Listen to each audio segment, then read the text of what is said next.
Hello दोस्तों, मेरा नाम है गायत्री वाजपेयी। ये वीडियो बाइनोमियल थ्योरम, एक्सपेंशन और सीरीज का थर्ड एंड लास्ट पार्ट है। सेकेंड पार्ट में हम लोगों ने सीखा था कि 1 minus x to the power of -1 का फॉर्म है, तो उसे हम लोग सीरीज बोलते हैं और उसे ज्योमेट्रिक सीरीज के थ्रू प्रूव भी किया था। लेकिन अभी हम लोग इस वीडियो में 1 minus x to the power of -n है, जनरलाइज फॉर्म है, तो उसको कैसे प्रूव करेंगे वो सीखेंगे। इसमें बेसिकली वही है, ज्योमेट्रिक सीरीज ही है। जो ज्योमेट्रिक सीरीज में हम लोगों ने जो भी टर्म्स फाइंड किए थे, उन टर्म्स के कोफिशिएंट के क्या पैटर्न है, किस तरह से वो बिहेव कर रहे हैं, उसके पैटर्न को हम लोग जानकर इसका जनरलाइज फॉर्म भी फाइंड कर सकते हैं। जैसे 1 minus x to the power of -1 है, तो क्या कोफिशिएंट के पैटर्न है। 1 minus x to the power of -2 है, तो क्या पैटर्न है। इसी तरह से -3, -4, अगर इस तरह से हम उनके पैटर्न्स जान लेंगे तो -n के फॉर्म पे भी हम उनके पैटर्न्स डिफाइन कर सकते हैं। तो बाइनोमियल सीरीज जो है वो अरिथमेटिक सीरीज और ज्योमेट्रिक सीरीज इन्हीं का यूज करके इसको जनरलाइज फॉर्म में प्रूव किया गया है। ये सब आपस में इंटरलिंक है। तो सीखते हैं कि कैसे हम लोग बाइनोमियल सीरीज जनरलाइज टर्म में फाइंड करें, उनके कोफिशिएंट के पैटर्न क्या होंगे। चलिए फिर शुरू करते हैं सीखना। Series for negative integral exponent और जनरलाइज टर्म। ओके, अभी हम लोगों ने इस वीडियो से पहले 1 minus x to the power of -1 के क्या टर्म होंगे इस सीरीज को हम लोगों ने डिराइव किया था। इसके टर्म्स किस तरह से थे, 1 plus x, x square plus x cube up to infinity. जब -1 का एक्सपोनेंट नेगेटिव एक्सपोनेंट था तो सीरीज बन रही थी और हमारे इनफाइनाइट टर्म्स आ रहे थे। अभी हमने इसको लिखा, अभी हम इसका पैटर्न देखने के लिए कि ये x के कितने कोफिशिएंट है, 1, एक्स स्क्वायर का 1, एक्स क्यूब का 1। अब हम इस कोफिशिएंट के पैटर्न देखने के लिए इसको 1-2 बार मल्टीप्लाई करते हैं। ओके, तो अगेन अगर हम 1 minus x to the power of -1 से 1 minus x to the power -1 multiply करेंगे, यही सीरीज सेम सीरीज मल्टीप्लाई करें तो ये बनेगा 1 minus x to the power of -2 का टर्म। ओके, तो अगर हम इसी इक्वेशन को, सपोज ये इक्वेशन 1 है, इसी इक्वेशन से इसी इक्वेशन को हम लोग फिर से मल्टीप्लाई कर रहे हैं, तो 1 से जब इसी पूरी इक्वेशन को, इसी पूरी सीरीज को मल्टीप्लाई करोगे तो सेम सीरीज बन जाएगी। Okay, 1 plus x square plus x cube इस तरह से बनेगी जाके। फिर उसमें हम लोग x से मल्टीप्लाई करेंगे, तो x से मल्टीप्लाई करेंगे तो पहला टर्म क्या आएगा, x। सेकेंड टर्म से मल्टीप्लाई करेंगे तो बनेगा एक्स स्क्वायर। थर्ड टर्म से मल्टीप्लाई करेंगे तो बनेगा एक्स क्यूब। उसको हम रख इसके नीचे रहे और ये सारे टर्म्स आपस में ऐड होते चले जा रहे हैं। ठीक है, देन हम एक्स स्क्वायर से मल्टीप्लाई कर रहे हैं, तो क्या बन रहा है हमारा पहला टर्म एक्स स्क्वायर। दूसरा टर्म क्या बन रहा है, एक्स क्यूब। इसको हम सिंपली ऐड करते जा रहे हैं। फिर एक्स क्यूब से फर्स्ट टर्म को मल्टीप्लाई कर रहे हैं तो ये बन रहा है एक्स क्यूब। ओके, अब इस पैटर्न को देखते हैं, इनको सिंपली ऐड करके तो ये बनेगा 1 plus 2x plus 3x square plus 4x cube. Okay, तो ये हमने देखा कि 1 minus x to the power -1 था, तो किस तरह से इसके कोफिशिएंट आ रहे थे, और 1 minus x to the power of -2 है तो इसके कोफिशिएंट किस तरह से आ रहे हैं। अभी इसको प्रॉपर देखने के लिए हम एक टर्म और मल्टीप्लाई करते हैं, 1 minus x to the power of -2, 1 minus x to the power of -1, तो ये क्या बनेगा जाकर 1 minus x to the power of -3। अभी हम फिर से इसी इक्वेशन में, इक्वेशन नंबर 2 से इक्वेशन नंबर 1 को मल्टीप्लाई कर रहे हैं, यानी 1 माइनस एक्स -1 की सीरीज को फिर से मल्टीप्लाई कर रहे हैं, तो क्या पैटर्न बनेगा। ओके, तो फर्स्ट टर्म तो यही आएगा, जब हम 1 से मल्टीप्लाई करेंगे तो सेम टर्म आएगा। अब हम x से मल्टीप्लाई करें 1 में तो यहाँ पे x आएगा, और इस पे मल्टीप्लाई करेंगे सेकेंड टर्म से तो ये हो जाएगा 2x स्क्वायर। थर्ड टर्म में मल्टीप्लाई करेंगे तो 3x क्यूब। इसको सिंपली आप ऐड करते जाइए। देन अब की बार एक्स स्क्वायर से मल्टीप्लाई कर रहे हैं, तो first term x square. Okay, then second term 2x cube. Okay, इसको हम सिंपली ऐड करते जा रहे हैं। इसके बाद हम एक्स क्यूब से मल्टीप्लाई करेंगे फर्स्ट टर्म को, तो ये क्या बनेगा जाके एक्स क्यूब। अब इसको हम ऐड करके देखें और देखिए कोफिशिएंट के क्या पैटर्न बन रहे हैं, तो ये होगा 1 plus 3x plus 6x square plus 10x cube. इस तरह का इक्वेशन 3 बन रहा है। ठीक है, तो ये पहला जब -1 था, सिर्फ एक पावर थी, तो तो इस तरह से इक्वेशन आ रही थी। इसी प्रकार से 1 minus x to the power of -2 के अगर टर्म्स देखेंगे और उनके क्या कोफिशिएंट बन रहे हैं वो देख सकते हैं हम लोग। और 1 minus x to the power of -3 है तो उसके कोफिशिएंट किस तरह से बन रहे हैं, ये कोफिशिएंट कैसे कैसे बढ़ रहे हैं, कैसे कैसे इंक्रीज हो रहे हैं। इसी तरह से अगर हम एक जनरलाइज टर्म ले लें तो उसके कोफिशिएंट किस तरह के होंगे वो हम लोग देखते हैं। तो ये इक्वेशन 1, इक्वेशन 2, इक्वेशन 3। अगर हम इसमें एक और पैटर्न ले लें 1 minus x to the power of -4 हो, अगर एक बार और मल्टीप्लाई करते तो वो कुछ इस तरह का आता, जो कि हमने आपको दिखाया नहीं है, लेकिन अगर आप करके देखेंगे तो इसी तरह का कोफिशिएंट का पैटर्न बन के आएगा। अब आप इसमें देखिए कि फर्स्ट टर्म हमेशा फर्स्ट ही रह रहा है, 1 ही रह रहा है, वो नहीं चेंज हो रहा है। तो इसमें अगर हम 1 minus x to the power of -n तक जा रहे हैं, इसको कितना भी हम लंबा ले सकते हैं, कुछ भी टर्म्स ले सकते हैं, यहाँ पे हम -n तक के टर्म्स में जा रहे हैं, तो हम ये देख रहे हैं कि फर्स्ट टर्म हमेशा 1 ही रह रहा है, तो इसको 1 हम लिख सकते हैं। और सेकेंड टर्म के कोफिशिएंट कैसे इंक्रीज हो रहे हैं कि अगर -1 है तो 1 है, -2 है तो 2 है, -3 है तो 3 है, -4 है तो 4। वो सिंपली जैसे जैसे आपकी पावर बढ़ती जा रही है वैसे वैसे उसका कोफिशिएंट बढ़ता जा रहा है। तो अगर n है तो ये सेकेंड टर्म nx आएगा। अब यहां तक तो इजीली समझ में आ रहा है, उसमें इतना कुछ भी डिफिकल्ट नहीं है। मेन आ रहा है थर्ड टर्म में। थर्ड टर्म का आप पैटर्न देखो तो फर्स्ट जब है तो 1 है, जब पावर 2 है तो 3 है, पावर 3 है तो 6 है, पावर 4 है तो 10 है। ये किस तरह से बढ़ रहा है, तो इस तरह से यहाँ पर देख सकते हैं 1, सेकेंड टर्म था 3, थर्ड टर्म था 6, थर्ड टर्म्स नहीं, थर्ड अगर पावर है -3 की पावर है, -2 की पावर है या -1 की पावर है, उस तरह से हम इसको टर्म में लिख रहे हैं। और अगर -4 की पावर है तो ये 10, इस तरह से आपका टर्म आ रहा है। अब यहाँ पे क्या है, पावर n है तो कुछ tn टर्म आएगा इसका, ठीक है। अब यहाँ पर देखिए तो फर्स्ट टर्म में 1 है, इसको हम इस तरह से भी लिख सकते हैं 1 + 2 = 3, ऐसे लिख सकते हैं।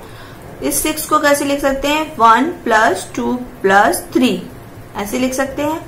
10 को कैसे लिख सकते हैं, 1 + 2 + 3 + 4 ये = 10 होगा, हम इस तरह से लिख सकते हैं।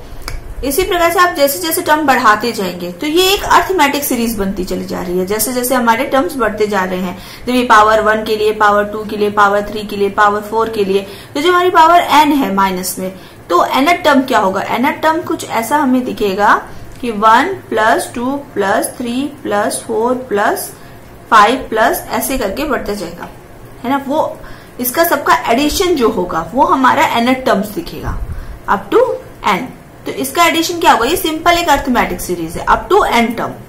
तो इसका इसमें ये मान लीजिए फर्स्ट टर्म है, सेकेंड टर्म है, थर्ड टर्म है, फोर्थ टर्म, फिफ्थ टर्म, ऐसे करके n टर्म्स तक गया, ठीक है।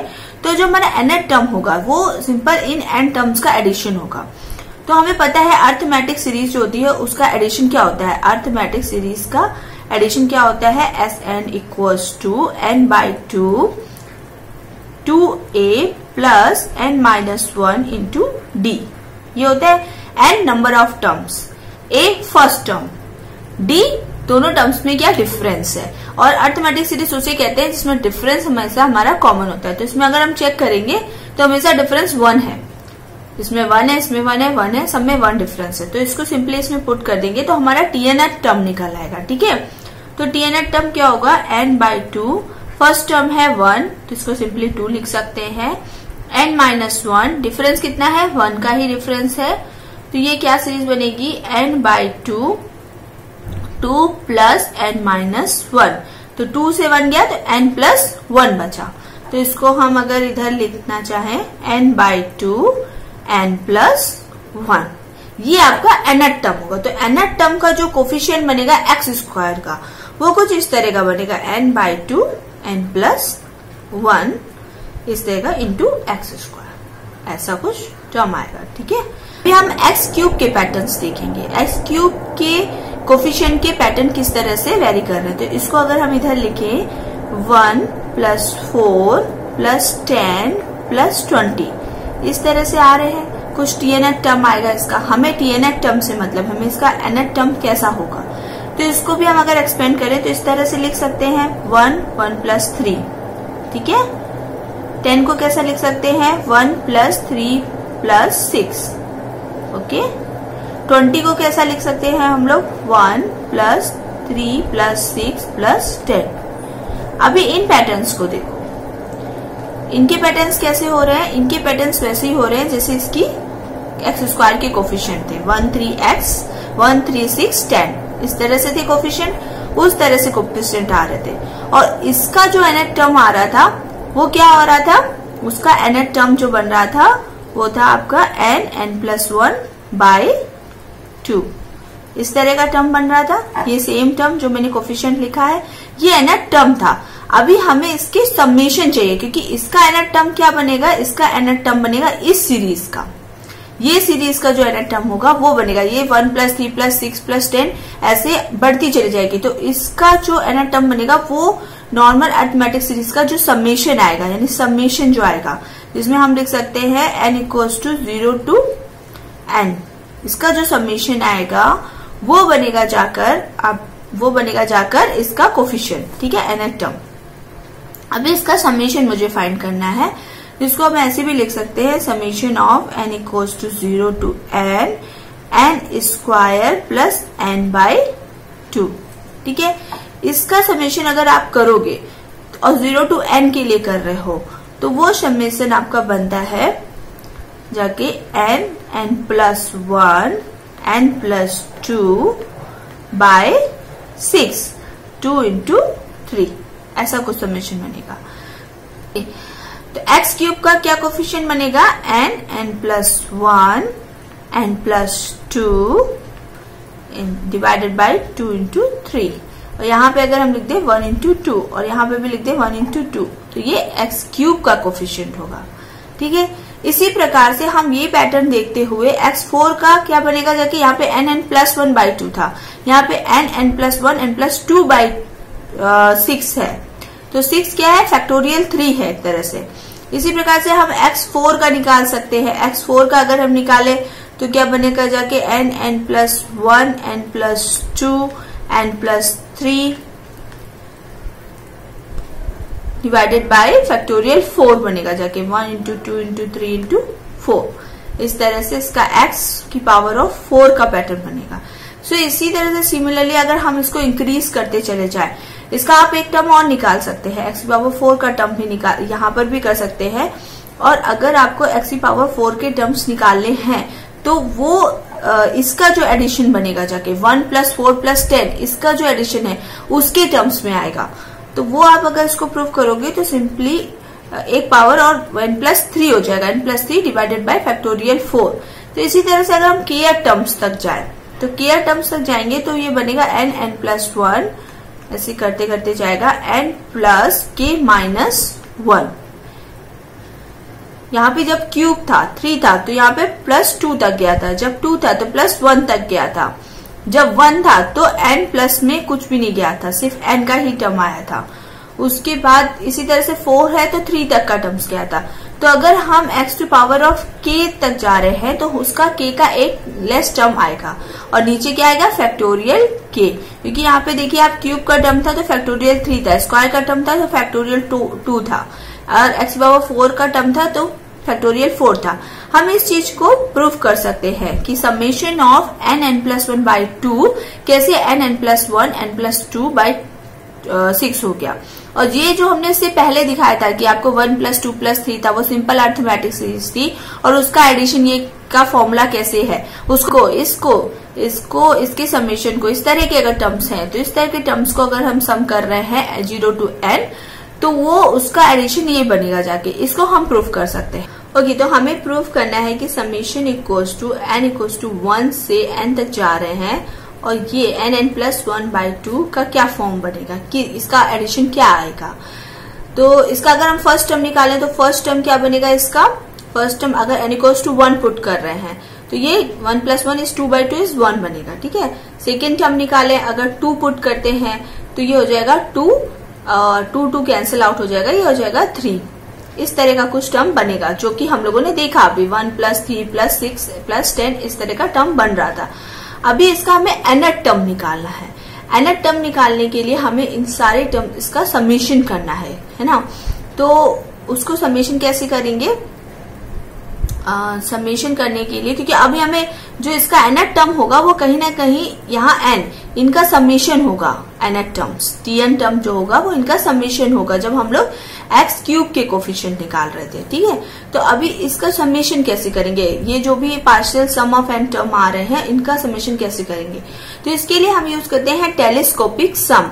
टेलीस्कोपिक सम के लिए क्या कंसिडर करते हैं कि i equals to 1 to n ले रहे हैं और इसमें एक फॉर्म ऐसा आ रहा है i plus 1 whole cube minus of i cube, इस तरह का फॉर्म आ रहा है summation i equals to 1 to n।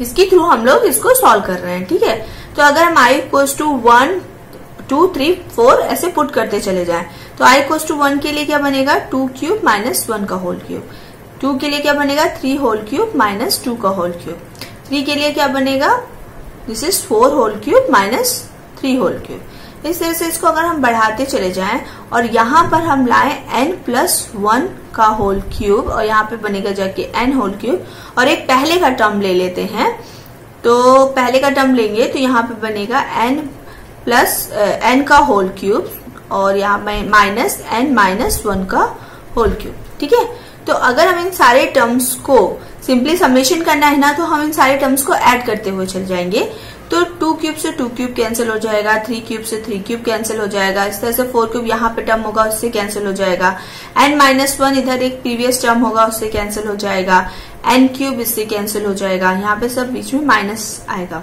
तो बाकी बचेगा क्या ये फर्स्ट टर्म का ये वाला टर्म और लास्ट टर्म में ये वाला टर्म। तो इसको हम कैसे लिख सकते हैं, इसको लिख सकते हैं n plus 1 whole cube minus 1, ये हमारे समेशन में बचेगा। अब इसको एक्सपेंड कर सकते हैं, तो n प्लस 1 होल क्यूब हमें पता है इसका एक्सपेंशन क्या होता है, इसको सिंपली आप मल्टीप्लाई भी कर सकते हैं, तो यहाँ हम डायरेक्ट पुट कर रहे हैं n cube plus 3n square plus 3n plus 1। Okay, और ये माइनस 1, तो इसको यहाँ पुट करेंगे 1 से 1 कैंसिल हो जाएगा, तो ये इसमें हम n कॉमन ले सकते हैं, तो ये हो जाएगा n square plus 3n plus 3, इस तरह का टर्म बनेगा, या फिर n अभी आप ना भी कॉमन लीजिए लेकिन इस तरह का हमारा टर्म बन सकता है। ठीक है, अब इसमें इसको भी हम एक्सपेंड करते हैं, ये आपका हो गया जब हमने इसको एक्सपेंशन में लिखा तो ये आपका हो गया राइट हैंड साइड का टर्म। ठीक है, अब हम लेफ्ट हैंड साइड इस टर्म को भी एक्सपेंड करते हैं, तो इस टर्म को अगर हम एक्सपेंड करते हैं तो ये कुछ इस तरह का बनेगा, सिंपली इसको एक्सपेंड करेंगे i equals to 1 to n, i plus 1 whole cube, जैसे n प्लस 1 होल क्यूब किया था वैसे इसको करेंगे, तो ये बनेगा जाके i cube plus 3i square plus 3i plus 1 and ये माइनस i क्यूब इधर रहेगा। ठीक है, माइनस i क्यूब, तो ये इस तरह का टर्म आएगा। अब इसमें ये i क्यूब और ये i क्यूब कैंसिल आउट हो सकता है। ठीक है, तो आपका कितने टर्म बचे, i equals to 1 to n के लिए आपका बचा 3i square plus 3i plus 1, इतना आया। अब इन दो टर्म्स को हम सेपरेट कर देते हैं, इस टर्म को हम सेपरेट कर लेते हैं, तो ये बनेगा summation of i equals to 1 to n, और इन दो टर्म्स में अगर हम 3 कॉमन ले लेते हैं बाहर, ठीक है, तो ये हो जाएगा आपका i स्क्वायर प्लस i और यहाँ पे आएगा summation of i equals to 1 to n into 1, तो ये टर्म आपका क्या बनेगा जाके, ये टर्म आएगा सिंपली इक्वल्स टू n, क्योंकि सिंपली आप क्या कर रहे हो 1 को n टाइम्स ऐड करते चले जा रहे हो। ठीक है, n टाइम्स आप ऐड करते जाओ तो 1 plus 1 plus 1 plus up to n आएगा। ठीक है, तो ये आएगा आपका n, और यहाँ पे क्या आ रहा है summation of i square plus i। ठीक है, अभी यहाँ पे क्या करेंगे इस टर्म को, ये आपका हो गया लेफ्ट हैंड साइड। ठीक है, अब लेफ्ट हैंड साइड को राइट हैंड साइड के इक्वल में डालते हैं, तो 3 of summation of i equals to 1 to n i square plus i equals to how much, यहाँ पे ये बनेगा जाके n cube plus 3n square plus 3n, और जो ये प्लस में n है इसको हम लोग राइट हैंड साइड ले जाते हैं। ठीक है, तो ये बन जाएगा माइनस। ठीक है, तो इसका टर्म्स क्या बनेगा जाके 3 of summation of i equals to 1 to n i square plus i, इसमें 3n से 1 माइनस n गया तो 2n बचेगा, तो n cube plus 3n square plus 2n। अब इसमें हम n कॉमन ले लेते हैं तो ये बनेगा n square plus 3n plus 2। ये क्या होगा, ये होगा n plus 1 into n plus 2। आप सिंपली मल्टीप्लाई करके भी देख सकते हैं। n का n से मल्टीप्लाई किया n स्क्वायर, n का 1 से मल्टीप्लाई किया n, देन 2 का 1 से मल्टीप्लाई किया 2n, तो n plus 2n equals to 3n, then 2 का 1 से मल्टीप्लाई किया 2। अब इसको हम कैसे लिख सकते हैं, यहाँ पे लिख सकते हैं summation of i equals to 1 to n i square plus i, और ये 3 को उस राइट हैंड साइड ले जाते हैं, ये हो जाएगा 1/3 ऑफ दिस टर्म। इसको n को यहाँ लिख दे रहे हैं n प्लस 1 n प्लस 2। अब हमें क्या फाइंड करना था, हमारा टर्म था i square plus i by 2, summation of i equals to 1 to n। इसमें बाई 2 चाहिए, तो इसमें हम क्या करें, 2 both the side, right hand side and left hand side both the side हम 2 डिवाइड कर दे रहे हैं, ठीक है, इंटू 2। तो ये हमारी इक्वेशन क्या आ रही है, n plus 1 n plus 2 by 2 into 3 by 6, जो क्या था n plus 1 n plus 2 by 2 into 3, जिसे हम फैक्टोरियल 3 भी लिख सकते हैं, आगे उसमें 1 भी ले लेते हैं, ठीक है। तो ये हमने इस तरह से प्रूफ किया कि जो हमारा x क्यूब का कोफिशिएंट आ रहा था वो ये कैसे प्रूफ किया इसको। इसी तरह से हम x4 के कोफिशिएंट को भी प्रूफ कर सकते हैं, x5 के कोफिशिएंट को भी प्रूफ कर सकते हैं और उनको लिखते जा सकते हैं। तो हमारी फाइनली इक्वेशन क्या बन रही थी, अगर हम 1 minus x to the power of minus n ले रहे हैं तो बन रहा है 1 प्लस एन एक्स, क्योंकि 1 हमेशा फर्स्ट टर्म 1 ही आ रहा था, n हमारा 1 2 3 4 के टर्म्स में बढ़ रहा था। दूसरा जब एक्स स्क्वायर का निकाला तो वो अर्थमेटिक सीरीज के टर्म में मेरा nth टर्म आ रहा था, तो सिंपली हमने nth टर्म को अर्थमेटिक सीरीज को ऐड करके निकाला। फिर जो इसकी सीरीज बन रही थी वो इसका nth टर्म बन रहा था, तो उसको जब हम समेशन करेंगे तो उसका समेशन क्या बन रहा था, n plus 1 n plus 2 by 2 into 3।